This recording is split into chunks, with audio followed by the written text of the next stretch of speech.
नमस्कार, आप सभी का राम गुलाम राय ऑनलाइन क्लासेज में स्वागत है। पिछले वीडियो में हम लोग संप्रेषण की प्रक्रिया के बारे में अध्ययन किया था, जिसमें हम लोग मुख्य रूप से देखे थे संप्रेषण एक गत्यात्मक प्रक्रिया है जो संदेश वाहक से स्टार्ट होता है और रिसीवर तक जाता है, जिसमें एक छोर पे संदेश वाहक होता है तथा दूसरे छोर पे रिसीवर होता है या प्राप्तकर्ता होता है। इन दोनों के बीच जो आपसी समझ होती है, विचारों का आदान प्रदान होता है, भावनाओं का आदान प्रदान होता है, शब्दों के माध्यम से, संकेतों के माध्यम से या चित्रों के माध्यम से, इस प्रक्रिया को हम संप्रेषण की प्रक्रिया कहते हैं। पिछले वीडियो में हम लोग इसकी प्रक्रिया के बारे में अध्ययन कर चुके हैं। आज हम लोग संप्रेषण की बाधाओं के बारे में अध्ययन करेंगे। संप्रेषण की बाधाओं से तात्पर्य यह है, कई बार ऐसा होता है कि जो संदेश वाहक है, जो सेंडर है, मैसेज तो भेजता है, लेकिन जो रिसीवर होता है उसे उस अर्थों में न लेके दूसरे अर्थों में ले लेता है। यानी कि जो सेंडर है वो मैसेज का चयन करता है, भेजता है, और जो रिसीवर है, रिसीवर उसको रिसीव तो करता है, लेकिन कई बार ऐसा होता है कि जो संदेश भेजा गया है उस संदेश को उसके मूल अर्थों में न लेके कुछ और अर्थों में ले लेता है। या कई बार ऐसा होता है जो संदेश वाहक है संदेश को लिखता है, उसके बाद से संदेश को अपने भाषा में, कूट भाषा में लिखने का प्रयास करता है, उसको शब्दों के माध्यम से, चित्रों के माध्यम से या अन्य संकेतों के माध्यम से कहीं ना कहीं जो संदेश है उसको रूप देता है। और जो रिसीवर होता है, अगर उस भाषा का, उस शब्दों का, उस संकेतों का ज्ञाता है तो समझ सकता है। अगर उस भाषा का, उस शब्दों का, उस संकेतों का ज्ञाता नहीं है, तब कहीं ना कहीं उस संदेश जो होता है समझने से बाहर हो जाता है और कहीं ना कहीं ये संप्रेषण की जो प्रक्रिया होती है बाधित प्रक्रिया हो जाती है। यानी कि देखते हैं एक उदाहरण से, जैसे एक जो संदेश वाहक है एक संदेश का चयन करता है और उसको अपनी भाषा में लिखता है। यानी कि वो जो भाषा चयन करता है वो इंग्लिश भाषा चयन करता है, इंग्लिश भाषा का चयन करता है और इंग्लिश भाषा में उसे लिखने का प्रयास करता है और लिख के और किसी माध्यम से वो कहीं ना कहीं उसे डिलीवर करता है और जो रिसीवर तक पहुंचता है और रिसीवर उस संदेश को रिसीव करता है, लेकिन जो मैसेज है उसको कहीं ना कहीं उस भाषा का ज्ञान उसको नहीं है। यानी कि रिसीवर को अंग्रेजी भाषा का ज्ञान नहीं है, उसे हिंदी भाषा का और अन्य भाषाओं का ज्ञान है, लेकिन अंग्रेजी भाषा का ज्ञान नहीं है। इस तरीके से ये जो कम्युनिकेशन होगा ये प्रभावित हो जाएगा। यानी कि जो कम्युनिकेशन की प्रक्रियाओं में हमने देखा था, जब जो सेंडर होता है वो जो मैसेज होता है भेजता है और जो रिसीवर होता है उसे ग्रहण करता है और उसका उसी रूप में अनुवाद करता है जिस रूपों में उसे कहीं ना कहीं भेजने का प्रयास किया है, और उसके बाद से वो एक फीडबैक देता है कि आपके द्वारा जो प्राप्त जो सूचनाएं थी वो हमें मिली है और उसका अर्थ जो था हम सही सलामत समझ गए। यानी कि ये जो प्रक्रिया होती है संप्रेषण की पूर्ण प्रक्रिया कहलाती है। इसमें किसी प्रकार का बाधा या अवरोध नहीं है।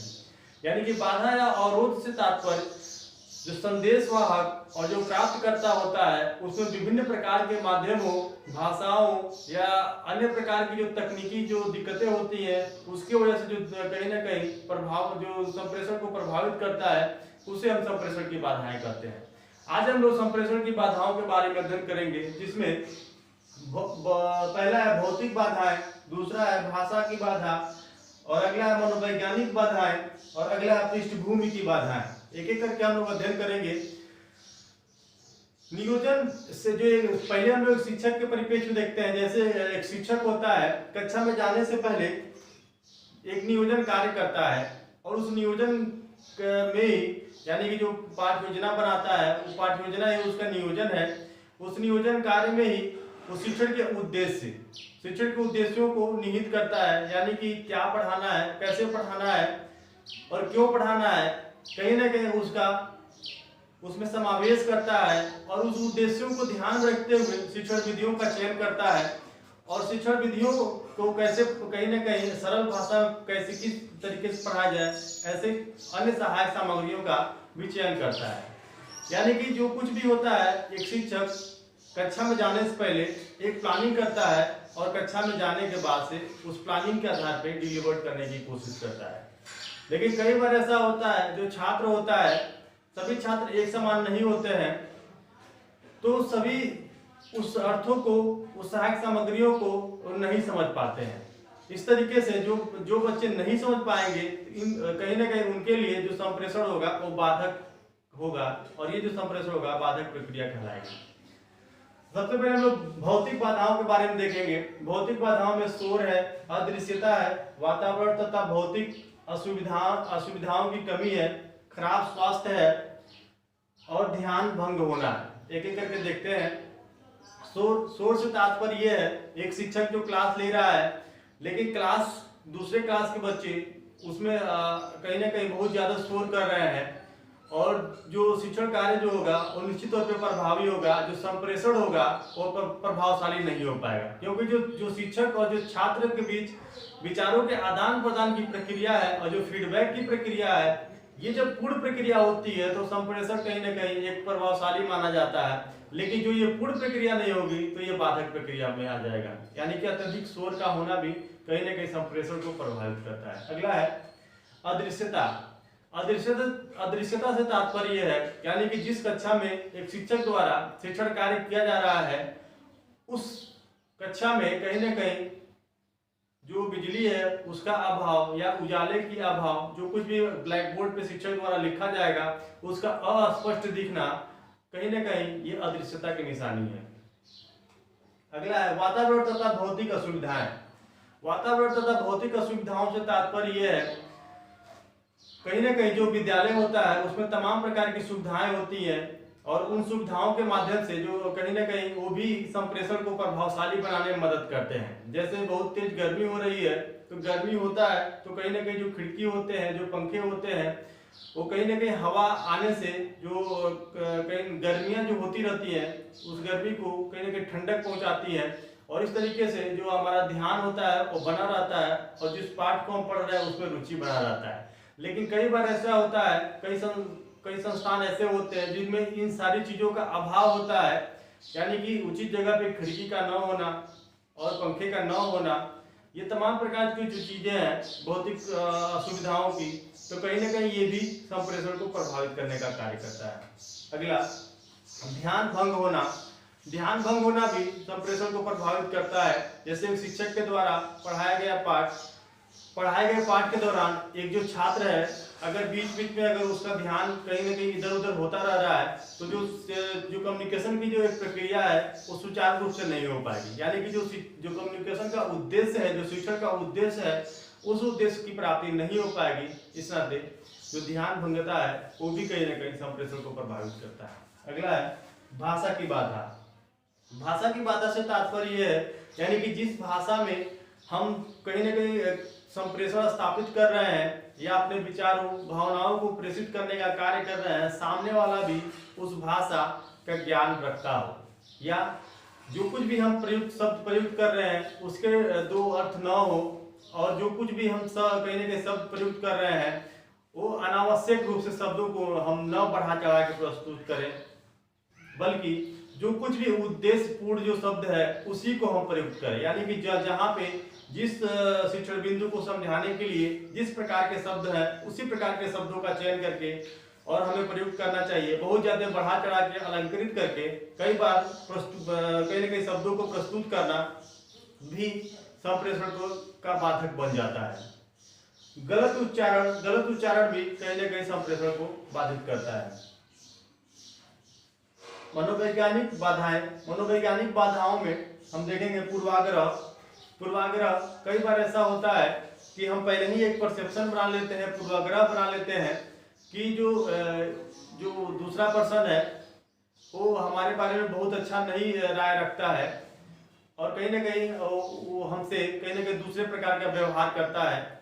तो इस नाते जो कुछ भी वो हमसे कहने की कोशिश करता है या जो कुछ भी उसके द्वारा जो सूचनाएं आती हैं, तो कहीं ना कहीं हम पूर्वाग्रह जो उससे हम पूर्वाग्रह से ग्रसित हैं उससे, तो कहीं ना कहीं वो जो संप्रेषण की जो प्रक्रिया होती है उसको प्रभावित करता है। अरुचि, अरुचि से तात्पर्य यह है जो कुछ भी एक शिक्षक के द्वारा विषय वस्तु प्रस्तुत की जा रही है उसमें छात्र की रुचि का न होना भी कहीं ना कहीं संप्रेषण को प्रभावित करता है। गलत प्रत्यक्षीकरण, गलत प्रत्यक्षीकरण से तात्पर्य शिक्षक के द्वारा जो सूचनाएं दी जा रही है उसका अपने मन मस्तिष्क में गलत तरीके से सेट करने की जो प्रक्रिया होती है वो गलत प्रत्यक्षीकरण की प्रक्रिया कहलाती है। और समय उपरांत जब उसे कहीं ना कहीं जो क्वेश्चन पूछा जाएगा तो उसका सही जवाब न देने के कारण जो संप्रेषण की जो प्रक्रिया होगी वो सफल प्रक्रिया नहीं कहला पाएगी और ये बाधक प्रक्रिया हो जाएगी। चिंताएं, कई बार ऐसा होता है कि हम पढ़ने के मूड से आए लेकिन अचानक रास्ते में हमें पता चल गया कि घर पे किसी की तबीयत खराब है। उसके बाद से जो ही हम क्लास में आए बैठे और टॉपिक बहुत अच्छा है, पढ़ाया भी अच्छा जा रहा है, लेकिन अब कहीं ना कहीं हमारे मन में एक चिंता आ गया है कि हमारे घर पे क्या हाल होगा, कैसे होगा। तो ये तमाम प्रकार की जो चीजें हैं कहीं ना कहीं वो हमें प्रभावित करने की कोशिश करेगी और ये जो प्रभावित करने के कार्य करेगा वो संप्रेषण को भी बाधित करने का कार्य करेगा। इसलिए संप्रेषण की जो बाधक तत्व है उसमें चिंता को भी एक बाधक तत्व के रूप में देखा जा रहा है। अपूर्ण जिज्ञासाएं, अपूर्ण जिज्ञासाएं भी कहीं ना कहीं संप्रेषण को प्रभावित करती हैं। जिज्ञासा, कहीं ना कहीं जो जिज्ञासा होता है, छात्र में जो जिज्ञासा होती है वो और आगे तक लेके जाने का कार्य करता है या पाठ को या उस उद्देश्य को प्राप्त करने में सहायक होता है। लेकिन जो ही छात्र में अपूर्ण जिज्ञासाएं होंगी यानी कि जिज्ञासा की कमी हो जाएगी तो भी कहीं ना कहीं जो संप्रेषण होगा उसको प्रभावित करने का कार्य करेगा। संवेग, संवेग से तात्पर्य जो हमारे अंदर इमोशन है, इमोशन के आधार पे कहीं ना कहीं कार्य करना। जैसे मान लीजिए हम क्लास 1 चला और दूसरे क्लास की घंटी बजी और उसके बाद से जो ही हम पानी पीने के लिए आए थे उसके बाद से वहाँ पे बहुत ज़्यादा शोर शराबा हो रहा था जहाँ पानी पीने की व्यवस्था थी और वहाँ पे किसी टीचर ने आया और उसके बाद से हमको डांट दिया। अब हम डांट हम सुन लिए हैं तो कहीं ना कहीं एक हमारे अंदर जो संवेग है क्रोध का या भय का वो संवेग स्थापित हो गया है और अगली जो कक्षा है उस कक्षा को कहीं ना कहीं वो संवेग जो है प्रभावित करने का कार्य करेगा। संवेग भी कहीं ना कहीं संप्रेषण को प्रभावित करने का कार्य करता है। अगला पृष्ठभूमि की बाधाएं, पृष्ठभूमि की बाधाओं से तात्पर्य यानी कि जो छात्र होता है उसका पूर्व का अधिगम अनुभव कैसा है वो भी कहीं ना कहीं संप्रेषण को प्रभावित करता है। अगर जो छात्र है पहले से अगर उस पाठ को या उस विषय वस्तु को पहले से पढ़ा हुआ है तो निश्चित तौर पे उस छात्र को उस विषय वस्तु में रुचि नहीं होगी और जो संप्रेषण की प्रक्रिया होगी वो बाधित होगा। धन्यवाद।